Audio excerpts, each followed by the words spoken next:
Before we start today's show, we just wanted to take a moment and give a huge thank you to the podcast sponsor, StreamYard. With StreamYard, you can stream directly from your browser, create a broadcast, show comments on screen, and see all of your comments in one place. With StreamYard, you can record HD video and audio. You can even go live with pre-recorded videos. Save, rewatch, and download past broadcasts. You can invite guests to your broadcast from any device. StreamYard makes it easy to run interviews, talk shows, podcasts, and so much more. You can simply get started with your own by heading on over to StreamYard.com. Now, without further ado, brought to you by Mindful Media Productions, you are now tuned into my favorite podcast, The Archives with Adam. Here is your host and my grandson, Adam. Welcome back to another episode of the Archives with Adam podcast, where we dig deep into my brain archives and to bring to you unforgettable stories. Today, we're diving into the archives on the incredible Columbus short, from electrifying moves in Stomp to his gripping performances in Scandal. Columbus has left a mark on Hollywood, and we're going to dig behind the screen to uncover his personal journey, passions, and the moments that made him who he is. Welcome to the Archives, Columbus. The Archives in the building. What's good, man? Hey, not much, man. And I'm so excited to do this one. It's been something that's been kind of in the works for a little bit. Got the message. Hey, would you like to chat with Columbus? And here we are, man. We're making it happen. Let's do it. Let's get it done, man. Thanks for having me. Yes, sir. Of course. So you made a significant impact in dance film. I mean, that seems to be something that's near and dear to you. And that started with your role as DJ in Stomp that came out in 2007. And that showcased your exceptional dance skills and charisma. Really quick, I have to ask you, who we reppin'? It's always the Thetas, baby. We always rep the Thetas. Thetas. We rep the ooh, boom. You already know. Yes, sir. Yes, sir. So I have to know that final dance scene when you pulled off that elbow glide. Did you actually do that? Did you have a stunt double? No. It was actually a battle with me in the studio, Sony, to let me do it because I threw my elbow out in rehearsal. I mean, I shoulder blade out. I threw it out. I was working out with these like breakers. Some of the brothers that were Theta brothers. They were like, you got to do something memorable. I wasn't really a breaker, so I didn't know. I wasn't going vertical like that. I wasn't doing that. So when I rehearsed it, I threw my collarbone out, and then so they said, we changed the move. On that day of production, it was a full. We were at Georgia Tech, and it was packed, and cameras are up. We had the Matrix cameras. We had I think we had like 15 cameras rolling on that. And, I had practiced it, but I was like, I can do it. And I did it on the first take, believe it or not. First take, I did it. And so all the reactions were real. My reaction was real. My Theta brothers' reaction was real. The Mu Gamma's disgust on their face was real because I did it for real. Okay. And Chris, I mean, did he have to go through a whole thing with that, or was it just as the same thing with him? Chris is like Maybelline. Maybe he's born with it. Maybe it's Maybelline. No. Chris didn't have to go through as grueling as a rehearsal process as I did because Chris didn't have to step. Chris, Chris came in and did what he's his God-given talent, and it was amazing. No, for sure. I mean, the guy's got the talent. We're actually gonna go see him here in a couple weeks. Yeah. When he comes into town for his tour, so we're pretty stoked. Yeah, he gonna give you one. Yeah, for sure. So you further cemented your status in the dance community with your role in You Got Served. Not many people knew that. What did that mean to you in your career? At the time, it was just another dance job, but then it became a moment when what wasn't written became a highlight of the opening of the scene of the movie. Me and Omarion, a brotherly love, and it's always brotherly competition, sisterly competition. Dancers battling, we do it all the time. But this particular battle, we felt we were scripted to lose the battle, but nobody likes losing. Yeah, I don't care if it's written or not. So, I popped out on Amarion. I popped out on him. And everybody's like, oh snap, he popped out. Amarion popped out, and I was locked in, ready to take him down. And I turned around and he backflipped off my chest and I got served. And it was it was in the dance community, it was legendary because I could never live that down. I couldn't have lived that down until I slid on my elbow and stomped the yard in the dance community. But until I slid on my elbow, I was infamous for getting served on in a world released film. Hey, you know what? I think Stomp the R personally was probably a little bit better than the You Got Served. I mean, it's always a classic. It's always a But I still classic got for served on. I still got served in public. yeah, for sure. Shout out to Amarion. That was sick. And that Oh wasn't yeah. even choreographed. We just went ahead up, and that's my brother. So that's what made that a moment, timeless moment that will go down in the nanos. That's the beauty of cinema. You know, it's lifelong. It's cemented forever when you lay something down on screen, whether it's just an acting scene or something performance wise. It's forever put into the nanos of time and can always be watched, and you could show your kids that weren't even born when you did it. And that's what I love about filmmaking.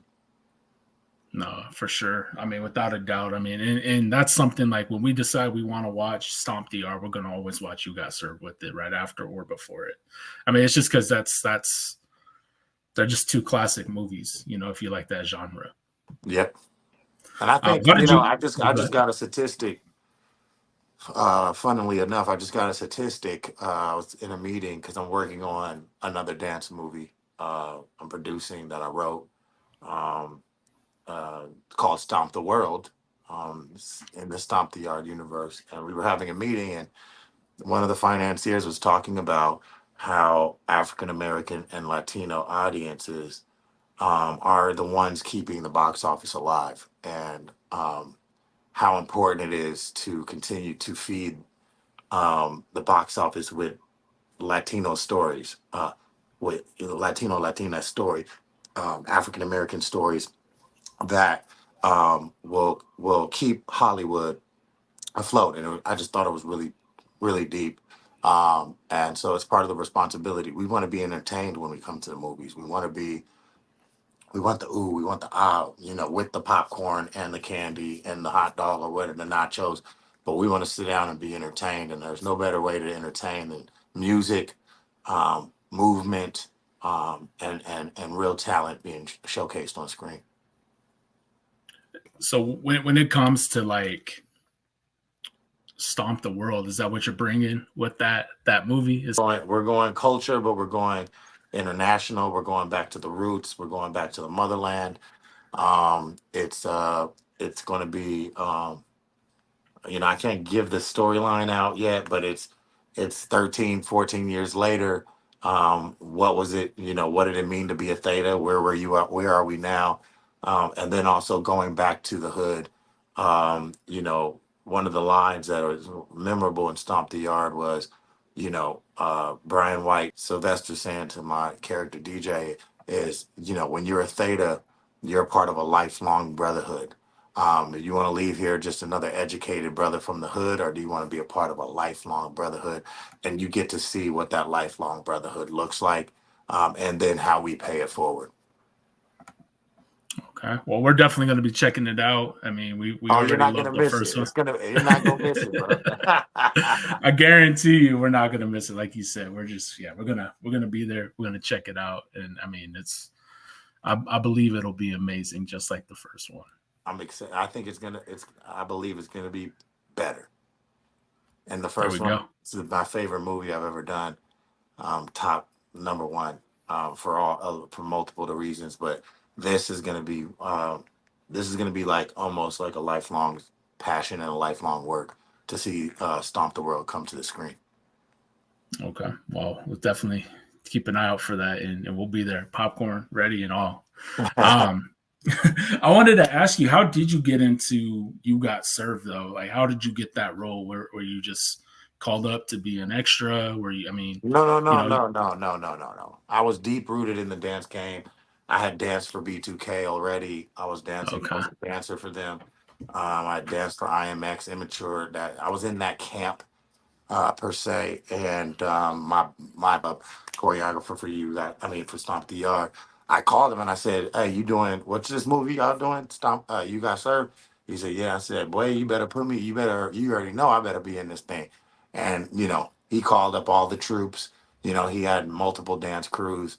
So he just kind of had the pick of dancers that he'd worked with, or family and friends, and put us in the right position to make the movie great, okay. to make the dance. Real okay, okay. So before your breakout roles in film and television, you joined the Broadway tour of Stomp when you were Yes. just 17. How did that experience shape your career and influence your future roles? That's a great question, dude. Adam, I I left home. I was my senior year of high school. It was February of my senior year. I had to finish that last semester after Christmas break, and I got offered out because I drove up to San Francisco and auditioned for the show. My mom didn't know. I did it by myself, and I had a license and I had a car, so I just did it. And getting accepted into the show, I lied and told them I was 18, so they didn't have to have a signature from my mom or any of that stuff. And traveling the world and doing Stomp, not only in New York, it just changed me as a man, as a young man, culturally, in multiple languages and multiple cultures, and just seeing the beauty of our planet and our Earth. Um, that afforded me that opportunity, just like if I was going to the military, but I got to go on stage 8 shows a week, all over the world. And so there was a work ethic that the component, but there was also the coming back to LA after traveling, sailing the seven seas, as I say. Um, it just like I wasn't scared of anything anymore. I wasn't scared of the unknown. I wasn't scared of what the game or Hollywood would require of me artistically, and it just it sharpened my tools, my gifts to be able to come in and I tell my acting students, and I tell anyone that'll listen, anyone that's under my tutelage, that preparation meets your destination. When I got Stomp the Yard, I had all the skill sets ready to do that role. I knew I could dance that movie without question. I knew I could step that movie because of Stomp, and I knew I could act that movie because of all of the hours, and really being a student of a thespianic student. And so yeah, it all kind of Stomp was everything. That's the reason Stomp is everything. That's the reason I'm talking to you right now. I mean, yeah, no, I mean, you're right. Like you said, it carried over to everything and prepared you for everything that was next. So, Yeah. um, I mean, you choreograph talents, extended beyond the stage to include collaboration with Britney Spears for her Onyx Hotel tour. Um, what was that experience like for you? It was crazy because, not only am I a dancer, I'm an actor, I'm a writer, film writer, television writer, producer, director, but I am a music producer. I'm a songwriter. I'm a musician. And so I would be in Britney rehearsals. I got the Britney job just, as a dancer. I auditioned like everybody else and I got it. And, but so I'd be doing Britney rehearsals by day, and then by night, I'm in the recording studio. And one night, I had, my partner, Kevin Tancharoen, who is now, a well-known film director, television producer, and writer as well. But he's also a choreographer. We were a production team. We did everything. We were the one-stop shop. He says we have a session. I get leave rehearsal, go to the studio, and he's like, "I'm not telling you who it is." I'm like, "Who's coming to who's our session with?" And it's Brittany. And so Brittany looks at me. I look at Brittany like, "Hey, what are you doing here?" She's like, "What are you doing here?" And I'm like, "What? You and Kevin are?"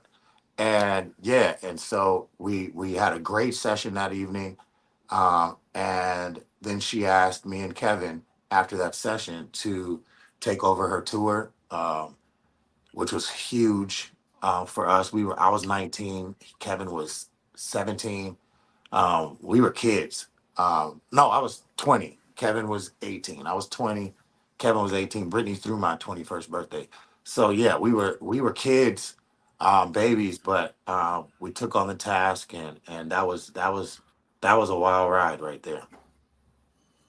So when it comes to music, you were talking about that. You released a single called "Gave You Back" in 2014, but most recently, you also last month released a song called "Headlines."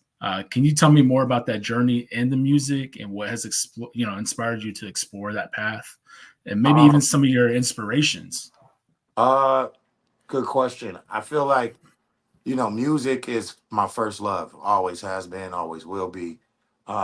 And it was a multitude of reasons why I didn't break in music first. I was signed when I was 19. I was signed, me and my partner Kevin, who I was talking to you about. I got signed to Jimmy Jam and Terry Lewis, Flight Time. We were producing. We were just producers, but we thought we were going to be the next Neptunes. Pharrell and Chad, and so we were working for a lot of we were producing for bad boy artists, like all the artists you could think of. And uh when I got on, Hollywood put you in a box. There was no way that he's this talented, or that he has that he's going to be good in all these spaces. So they were like, focus on acting. While my friends, i.e., Chris Brown, Neo, um, you know, Tank, uh, you know, Eric Bellinger, all these guys that I came up with, they were spending. They didn't blow in movies. They blew up, doing their craft in the studio. And so as their records were propelling, I still had that love. Yeah, I'm on a movie set, you know, 8 months out of the year, but I still found time to sit down and get in the studio and really make music. It was just all about timing, I guess. So I would always just keep the tastemakers out there that, like, all right, I do music, guys. Just so you know, I'm gonna drop a record, dropping this record, and then post scandal, it was a blessing and a curse post scandal, because I had a proverbial fall from grace, which is neither here nor there at this point. But um, the curse was, shame was put on my name, and there was kind of this negative connotation that came when you speak Columbus Short's name. There's this cloud I worked my whole career to be a man that is respected, and that always respected the art, and always respected my craft, and always respected women and my co-stars and whoever I'm working with. The blessing was that it freed me up. What are you going to do now? What are you going to do now? Well, guess what I did? I went right back to the studio. And I was not only writing and producing for myself, I was writing and producing for a lot of artists, international artists. And, it became my musical journal, to be able to write about what I was going through, and be able to, it was cathartic for me, healing my frustrations. I took it out in the booth. I took it out in the studio. Anything I had on my chest, any war cry that I had, I put it into song, and it was very healing. And, now, full circle, headlines is about, don't judge me by my headlines. I'm hoping you can see me with your own eyes, because I think, in the generation we live in now, people, some people up to the some parts of a headline. Uh, without knowing any of the story, none of the backstory, none of the truth.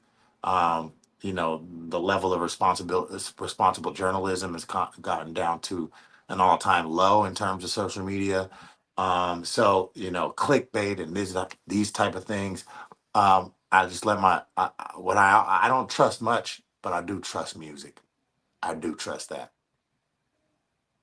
I appreciate hearing that, especially, like you say, I mean, everything nowadays it just seems like you have to be careful, right? And we're all human, man. We all make mistakes. We live, we learn from it, and Yeah. And that's one thing that I explain, setting this up is that, I don't like to dive into nothing negative, man. We're here to celebrate you, your career, and that goes for any guest. Behind your name and your status, you're a human being as well, man. So Absolutely. Absolutely. I appreciate you, bro. And I got a podcast coming. I understand, when you have when your mic is on, and understanding the responsibility of that mic. And I don't care if you're on stage doing comedy, singing a song, or behind a camera, in front of a camera, or on stage, period, dancing, whatever. There's a responsibility with this. And I didn't really understand that my voice was heard, uh, or anybody cared to listen. Or they just, I thought, shut up and dance, Negro. Shut up and sing. Shut up and do your job. But as now I'm 41, um, life experiences. I have gifts to share and jewels to share. They're not just for me. They can help the generation coming up behind me. Maybe lead them to not run into some of the brick walls that I did, and how to jump over them and how to be superheroes in their own right. Without a doubt, and one thing that you also touched on is like people reading into the headlines, right? And I mean, I've been guilty of that. We got the TMZs, we got the internet where just everything is just so mislabeled, man. It's disgusting, and everybody's But it's the just fact. Here's the facts. We put ourselves out here to be both praised, and ridiculed. And you know, if your blood is flowing with the pure intention to let your gift shine, I believe just like love always conquers all. I feel like our gifts will always make way for us, and despite our fallibility, despite any mistakes, our gifts will always make way. without a doubt, man. And that's, again, your name is still going to be somebody, whether it be to me, just an average guy, looking to just do a show and talk to the people I grew up watching. I mean, whether it be, the next person, whoever it is, man, we're still fans of you. And that's, our support is all that matters. You know what I mean? That's it. I appreciate you, man. That's all love, and that's why we do it. That's why I do it. I tell my wife. Tell anybody that'll listen. Like, I'll always stop and take a picture. I always will stop and sign something or whatever for whoever, whenever, because without that support, I wouldn't have a career. Well, we're definitely got, nothing but support for you, and it'll keep going. So, now I wanted to ask, man, because you talked about working with some names like Chris Brown and Neo. You and Chris Brown, man, you guys have been in a couple movies, obviously, this Christmas. Hopefully we get to catch you in another Christmas movie in the future. But man, it seemed like you guys had a great relationship. What were those collaborations like with you and Chris Brown on both of those sets? And is there any We're brothers. We're brothers. Okay. Always will be brothers. I hadn't seen anybody that, even, dare I say this, I'm like a talent snob, and I hadn't seen anybody that talented since Michael, and like Ush, from the minute I met him. And on so many levels, as a visual artist, I mean, his drawings, his paintings, his unbelievable, his dancing, his singing, he was just all around. His natural charisma, we just bonded on that level. And it was always love, and always will be love. And I'm looking forward to, when me and Chris come back together, it might shake up the world. So, yeah, yeah, Wait for it. We're waiting for it. yeah. Were there any special moments on any of the sets for you guys that the Oh, chemistry really clicked? we had a lot of stuff, like real moments. Like, he would get mad at me. Not mad, but he was irritated. He's like, "Why you keep grabbing my head?" So, like, when we was doing the opening battle of Stomp the Yard, he kept saying, "Why you keep grabbing my head?" I said, "Because I want you to hear me. Like, I want you to hear me." He said, "Oh," and then and I want the audience to feel that we are brothers and putting our heads together to do something. And it did matter. People cried when Chris Brown died, and that was like the quickest somebody could fall in love with a character and lose a character and actually have emotions tied to it. And that was part of the performance. He didn't know what I was doing. So that was memorable because after we did it, he said, I get what you were doing. And we took that same energy right into this Christmas. We did them back to back. So, you know, Wow. it was, we took it right back to back. And when I was watching him sing, I went to the studio with him when he was recording those records for this Christmas, and just there as a support, vocal producer as well, like making sure he was, it was gonna kill it. And then when we, watched him on set sing the records live in front of extras and background and in front of the studio and all the execs, it was we were all, myself, Idris, Regina King, Lauren London, Sharon Lill, we were Keith Robinson, we were all like proud of him. And that was real. Those were real reactions, that didn't require acting. It was just true. So those are That's memorable insane. moments to me. Yeah. No, that's insane. I mean, because I grew up, watching. I mean, I grew up listening to Chris. I mean, I'm 33, man. I grew up with him. Coming out my sophomore year, I always wanted to see him in concert, and it kind of goes back to like what we were just talking about with making a mistake in life and just people really holding that against you. Because I mean, he's Ah, talented, man, like Michael Jackson, like you said, and that's a conversation I've even had to have with my girlfriend's, dad, because he's a huge Michael Jackson fan. And we're just like, he's not trying to be Michael Jackson. He's like, he's Chris just keeping Brown. that. Exactly. He's just And Chris that Brown. whole thing, I'll just sum it up to this. Yeah. Uh, imagine growing up, and making mistakes as a teenager, but it's in front of the whole world Yeah. because you're famous. There's no forgiveness there. There's no. It's just judgment. It seems like it sometimes, but the resilience. It should be honored. I think the growth should be honored. I can't hold you accountable, Adam, for something you did when you were 12 years old, 13 years old, 16 years old. Maybe you Yeah. crashed your mama's car, took her car, stole your daddy's car or something. I don't know. You know what I mean? We're gonna judge you. You're a car thief for the rest of your life. No, you made a mistake when you were a kid, when you were a teenager, and now look, you got a platform, and you're doing the best you can with that platform. That should be praised. That should be applauded. Not bringing up, oh, Adam, you brought up this topic. Well, we're gonna bring up when you were 16 and you stole your dad's car. Like, no, that's kind of the rough example I'll give to that. Nah, you're right. You're right. Um, so yeah, man, I just wanted to ask, like, when it came to Stomp the Yard and this Christmas, were there any favorite scenes that you liked? My favorite scene Making. in this Christmas was the director saying, Preston saying, shout out to Preston Whitmore, who also wrote and directed the True to the Game franchises, that I was a part of. But he said, I'm going to turn on the camera. I want you guys to do a Soul Train line. Nothing scripted. We're going to play music and we're going to do a Soul Train line. And it was just, that was us. That was truly us. Um, that was truly us being a family. And, after the time we had spent on that set, that was our party, and it was dope to see that shot, and I'll never forget it because it's captured on screen.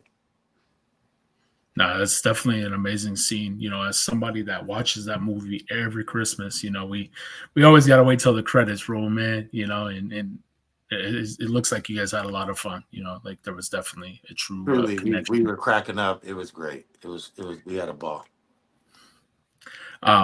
When it comes to connections and things like that, so this is kind of like I think this is just kind of silly, but when it comes to like intimate scenes like kissing on screen, I feel like there has to be a connection. That for me, like I can't just go kiss somebody, man. But like when it came to you and Meagan Good filming for Stomp the Yard, like no, that was rough. It was rough, and people are gonna be like, "Why was that rough?" Well, how Columbus is rough? It's Meagan Good. Well, Meagan and I we were raised like family. Like we grew up together. Like literally. Sorry about that. We were raised like brother and sister, cousins, whatever. So I remember the day we had to do the kissing scene, which we lost to Spider-Man, I think that year. Tobey Maguire and what's her name? But we had to do shots of tequila to do it because I was like, I don't want to kiss you, girls. We're both like that, and we were like grossed out. And that's like one of the top 5 questions I get asked. Period. When I'm walking on the street, what was it like kissing Meagan Good? And uh, we both that apprehension that you see in DJ's face, that apprehension that you see in April's face. That was really that was really Meagan Good and Columbus Short looking at each other like, "Are we really about to kiss right now?" And so yeah, that was what it was like kissing Meagan Good. It was like kissing your sister. Ew. But it we did it for the movie, man. It was great. So it worked Did you out. guys have to? Were those actually like drinks at the bar that you guys? Oh yeah, we were that drinking for real. We were drinking for real. Had to help out the case, right? We had about 3-4 shots of tequila. We were ready to rock. Man, there you go. No, that's a crazy story, man. I kind of feel bad asking it because you're always asked, but everybody knows who Meagan Good is. I appreciate that. So yeah, man, I wanted to ask one more thing on the movie. Because I'm a huge E40 fan. Were you actually listening to Go Hard or Go Home at that pool scene? Oh yeah, this is why me and Uncle E, E40, he got love for us because, when you do a movie, the music that you rehearse to may not get cleared by the studio or may not get cleared by a record label. But we fought for E40 for his record to be like that has to be all of the records actually. And what it did is really blew up. It blew up a lot of his records. It blew up several other artists' records. And I was proud to be, a conduit and a help to have these artists' records be showcased and then become legendary hits. Legendary boppers. Need them. I'm a huge E40 fan, man. I've probably seen him like 5 times. It's crazy. And then like when I was in high school, it was around the time the hyphy era came out. So I used to think I was all into it, but yeah. So man, you just have a sitcom that's out. It's called Mind Your Business. Yeah, I hadn't heard much about it yet, but can you fill me in on that? Yeah, I was doing comedy, very early on, and I used to go to tapings of the Jamie Foxx show. I studied Martin. I would, I always in my head always wanted that, Fresh Prince. I always wanted that, and Bentley Kyle Evans, the executive producer for all the shows I just said, he came to me and he said, "Hey, I got a show for you. Do you want to do it?" And I was like, heck yeah. And it's about, I'm like an accountant that, I have to take over my family's business, which is like, an event space. And, it requires the whole family every week to, whether it's a divorce party, a wedding, a funeral, coming out party, just a birthday party, whatever. And every week is a zany episode about us figuring out how to get it done, and coming together as a family. But it's hilarious to have the freedom to uh, not only showcase but dig deep into my comedic bag. Um, it's been great, man. So Bounce TV, it's on Bounce TV Saturdays 8 7 Central. And we're just having just a cast and a family. Myself, BB Winans, Rolanda Watts, Karen Ward Ross, Brayley Evans, Bryce Xavier, my dear daughter Chloe. We're out here really putting it down in the sitcom streets, and it's an ode. It feels like the old days, like it feels like Family Matters. It feels like Fresh Prince. It feels like Martin. It feels like Jamie Foxx show. It feels like the Wayans brothers, and just blessed to be doing it. See, man, you had me at all of those shows. I grew up watching those, and Yeah. it's just not the same no more, when it comes to like sitcoms and stuff. So I think I'm gonna definitely have to make some time and You sit down gotta and watch watch it. it. You gotta watch it, man. And Okay. we're about to start season 2 here in September. Okay. Writers just got back into the writers room on Monday, starting this Monday. So we're gonna make season 2 even better. And yeah, man. So between the music, between me producing the films, the television, being a father, being a husband, I got my hands full right now. But nothing I can't handle. And I do appreciate you taking time, to speak with me today. It's been an honor. And I know we're getting close to time right now. So I just want to chat with you a couple more. When it comes to like music, can we expect to see a tour? Can we expect to see an album anytime soon? Oh, the album's coming, tour's coming. That's all in the works as we speak. Just had a long meeting about that yesterday or the day before. So all of that's coming. Visuals are coming. Music videos are going to be dropping. I want to onboard the listener or onboard those that are my fans. Some people don't even know I sing, and so I think it was first, educating, my fan base and those that are going to be new fans that didn't even know my name.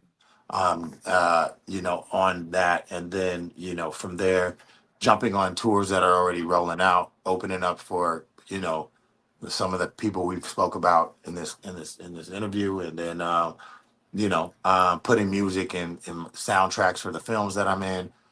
Music is never going to go anywhere in my life. It's always going to be a component.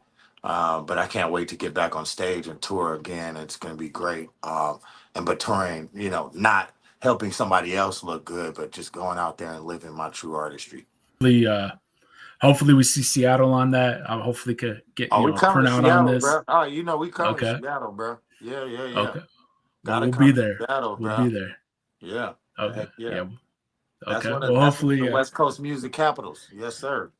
it is. It is. I actually kind of know Sir Mix a lot. I mean, I've rubbed elbows with him a couple of times. We've had a lot of conversations. He remembers me, so that's cool. But it's That's dope.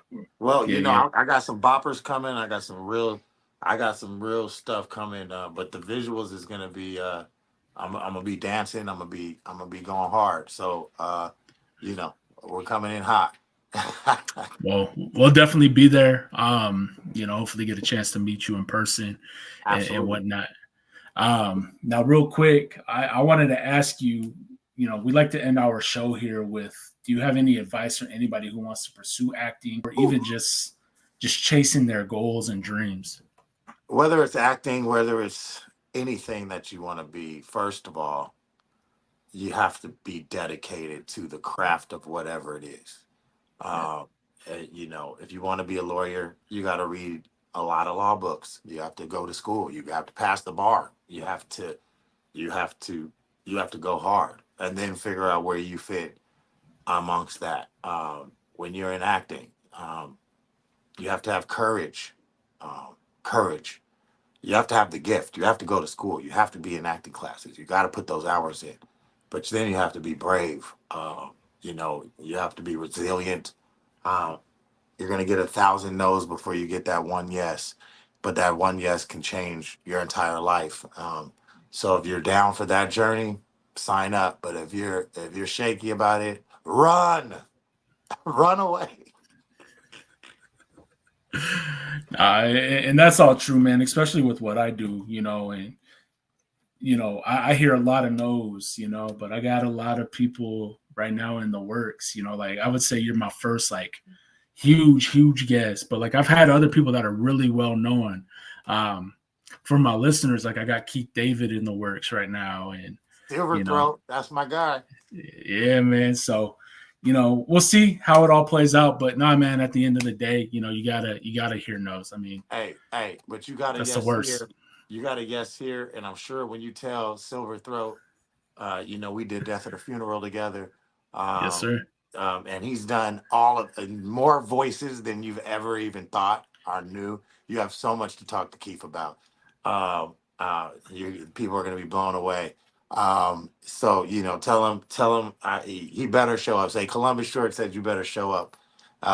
And I appreciate you, bro. No, without a doubt, man. I appreciate you coming on. I just want to ask you, do you want to close it out with, and you could say no, Gamma, what? One word. Bitches. There you go. There you go. I mean, you probably do it better than me, but we'll take that. All right. All right, man. All right, brother. Well, I appreciate you, man. Hey, my pleasure, man. You take care. And I just wanted to take a moment and thank the podcast sponsor, StreamYard. Without StreamYard, none of this would be possible. I also want to thank everybody for tuning in and watching this episode, whether you're streaming it on Apple Podcasts, Spotify Podcasts, or watching on YouTube. Thank you so much, and stay tuned for many more episodes.